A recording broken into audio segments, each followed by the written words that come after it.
Kalian pernah nggak sih kepikiran buat jual sesuatu yang nggak kelihatan? Kayak misalnya jual angin. Kedengarannya mustahil banget ya. Tapi jangan salah, ada satu orang yang saking cerdiknya berhasil menjual angin dan pembelinya bukan orang sembarangan. Loh, pembelinya adalah Baginda Raja. Siapa lagi kalau bukan si cerdik Abu Nawas? Kali ini kita bakal bahas salah satu kisah paling legendaris dan paling kocak dari Abu Nawas. Siap sayap ketawa sekaligus kagum sama akalnya. Ya, jadi ceritanya begini. Suatu hari, Baginda Raja Harun Al-Rashid lagi santai-santai di singgasananya. Mungkin lagi bosen? Atau lagi iseng aja, tiba-tiba beliau memanggil dua pengawal kepercayaannya. "Wahai pengawal," kata Baginda, "aku ingin kalian pergi ke rumah Abu Nawas. Bawa dia kemari. Aku punya tugas penting untuknya." Dua pengawal itu langsung sigap. "Siap, Baginda," dan langsung berangkat. Sesampainya di rumah Abu Nawas, mereka mengetuk pintu. Abu Nawas yang lagi asyik baca buku pun keluar. "Ada apa gerangan, wahai para pengawal? Kenapa wajah kalian serius sekali?" tanya Abu Nawas. Salah satu pengawal menjawab, "Abu Nawas, kami diutus Baginda Raja untuk membawamu ke istana." Segera Abu Nawas seperti biasa tetap tenang. Dia tahu betul kalau sudah dipanggil mendadak begini, pasti ada saja permintaan aneh dari Baginda Raja. Tanpa banyak tanya, Abu Nawas pun mengikuti mereka ke istana. Di hadapan Baginda Raja, Abu Nawas membungkuk hormat. "Hamba menghadap Paduka yang mulia. Ada perintah apa yang bisa hamba laksanakan?" Baginda Raja tersenyum misterius. "Abu Nawas," katanya, "aku dengar kau adalah orang paling cerdik di negeri ini. Kau bisa memecahkan masalah apapun. Hari ini aku ingin membeli sesuatu darimu." Abu Nawas mengerutkan kening. "Membeli apa, Paduka? Hamba bukanlah seorang pedagang." Disinilah permintaan aneh itu keluar. Baginda Raja berkata dengan mantap, "Aku ingin membeli angin. Bawakan aku angin dan masukkan ke dalam botol ini. Aku akan membayarmu dengan harga yang pantas." Para menteri dan penasihat yang ada di ruangan itu langsung saling pandang, menahan tawa. Mereka kali ini tamatlah riwayat Abu Nawas.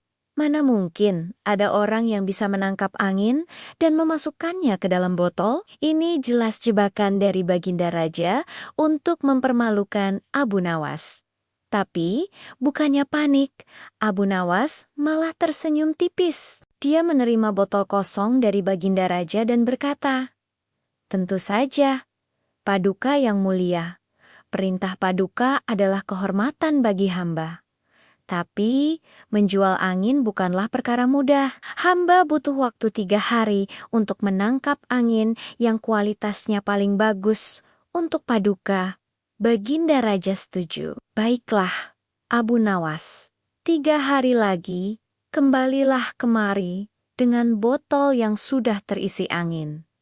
Jika kau gagal, bersiaplah menerima hukuman." Abu Nawas pun pulang ke rumahnya sambil membawa botol kosong itu. Di jalan, orang-orang berbisik-bisik, "Kasihan Abu Nawas. Kali ini dia pasti gagal." Tapi Abu Nawas sama sekali tidak khawatir. Dia malah santai saja di rumah. Hari pertama lewat, dia tidak melakukan apa-apa. Hari kedua lewat, dia masih asyik dengan kegiatannya sehari-hari. Istrinya sampai bingung. "Suamiku, apa kau tidak cemas? Besok adalah batas waktunya. Bagaimana caramu menangkap angin?" Abu Nawas hanya tersenyum dan menjawab, "Tenang saja istriku, semua sudah aku pikirkan." Nah, di hari ketiga barulah Abu Nawas beraksi, tapi aksinya bukan pergi ke puncak gunung atau ke tepi pantai untuk menangkap angin. Dia justru pergi ke pasar dan membeli sebuah kipas tangan yang terbuat dari anyaman bambu. Lalu, dia juga pergi ke sebuah peternakan dan mengumpulkan kotoran kuda kering, lalu memasukkannya ke dalam sebuah kantong kecil. Aneh banget kan? Apa hubungannya kotoran kuda dengan angin? Tenang. Kita lihat saja nanti. Sore harinya, Abu Nawas dengan percaya diri kembali ke istana. Dia membawa botol yang diberikan Baginda Raja, tapi botol itu masih terlihat kosong. Para menteri sudah siap menertawakannya. Baginda Raja bertanya dengan nada menyindir. Bagaimana Abu Nawas? Mana angin yang aku pesan? Abu Nawas maju ke depan, membungkuk hormat dan menyerahkan botol itu. Ampun Paduka, angin pesanan Paduka sudah ada di dalam botol ini. Baginda Raja mengambil botol itu, melihatnya, dan tertawa. Jangan bercanda, Bu Nawas, botol ini kosong. Para menteri pun ikut tertawa terbahak-bahak. Abu Nawas tetap tenang. Maaf Paduka, angin memang tidak bisa dilihat dengan mata. Tapi Paduka bisa merasakannya. Silakan buka tutup botolnya dan dekatkan ke hidung Paduka. Karena penasaran, Baginda Raja pun mengikuti saran Abu Nawas. Dia membuka tutup botol itu perlahan dan mendekatkannya ke hidungnya. Dan apa yang terjadi, tiba-tiba tercium bau yang sangat tidak sedap, bau busuk yang menyengat, persis seperti bau kotoran kuda. Hah, bau apa ini? Busuk sekali, teriak Baginda Raja sambil menjauhkan botol itu dari hidungnya. Para menteri yang tadinya tertawa langsung terdiam, kaget melihat reaksi Baginda. Disinilah kecerdikan Abu Nawas bermain dengan wajah tanpa dosa. Dia berkata, "Itulah angin yang hamba tangkap. Paduka, hamba harus bersusah payah pergi ke sebuah peternakan kuda yang sangat jauh. Di sana, ada seekor kuda yang baru saja, buang angin. Angin kentut kuda itu sangat kuat sampai debu dan kotoran di sekitarnya ikut beterbangan. Dengan susah payah, hamba mengarahkan angin itu masuk ke dalam botol ini menggunakan kipas khusus. Bau yang Paduka cium adalah bukti otentik bahwa angin itu benar-benar ada di dalam botol."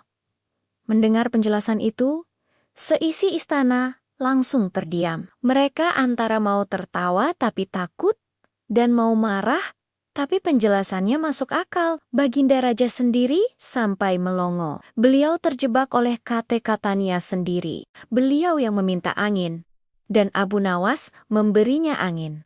Lengkap dengan aroma sebagai buktinya. Kalau Baginda bilang itu bukan angin, bagaimana cara membuktikannya? Akhirnya, setelah terdiam beberapa saat, tawa Baginda Raja pun meledak, bukan tawa marah, tapi tawa karena geli dan kagum dengan akal bulus Abu Nawas. Hahaha, Abu Nawas, kau memang tidak ada duanya. Kau berhasil menjual angin kepadaku, seru Baginda Raja. Beliau sadar telah dikerjai habis-habisan, tapi beliau tidak marah. Justru, beliau merasa terhibur. Sebagai hadiah karena telah berhasil menjalankan tugas, Baginda Raja memberikan sekantong koin emas kepada Abu Nawas. "Ini bayaran untuk angin busukmu itu," kata Baginda sambil tertawa. Abu Nawas menerima hadiah itu dengan gembira. "Terima kasih, Paduka yang mulia. Lain kali jika Paduka butuh angin lagi, jangan sungkan memanggil hamba. Mungkin hamba bisa menangkap angin dari sumber yang berbeda," kata Abu Nawas sambil melirik para menteri yang wajahnya masih pucat karena menahan bau. Kisah Abu Nawas menjual angin ini bukan cuma cerita lucu, teman-teman, tapi juga mengajarkan kita tentang kekuatan berpikir kreatif atau Astoris thinking outside the box. Astoris, saat dihadapkan pada masalah yang kelihatannya mustahil, Abu Nawas tidak menyerah. Dia menggunakan logikanya dengan cara yang tidak terduga. Dia membuktikan bahwa sesuatu yang tidak terlihat bukan berarti tidak ada. Dia mengubah jebakan menjadi peluang. Kecerdikan seperti inilah yang membuat sosok Abu Nawas begitu dicintai dan dikenang sepanjang masa. Dia bukan cuma seorang pelawak istana, tapi juga seorang filsuf yang mengajarkan kita untuk tidak terpaku pada aturan yang kaku. Kadang, solusi terbaik datang dari ide yang paling aneh dan paling konyol sekalipun. Jadi, gimana menurut kalian? Jenius banget kan akal Abu Nawas? Dia berhasil menjual sesuatu yang gratis dan ada di mana-mana dengan harga sekantong emas. Nah, kalau kalian suka dengan kisah-kisah cerdik dan menghibur seperti ini, jangan lupa ya untuk klik tombol like, tinggalkan komentar di bawah, dan yang paling penting, subscribe channel ini biar nggak ketinggalan cerita-cerita seru lainnya. Terima kasih sudah menonton, sampai jumpa di video berikutnya.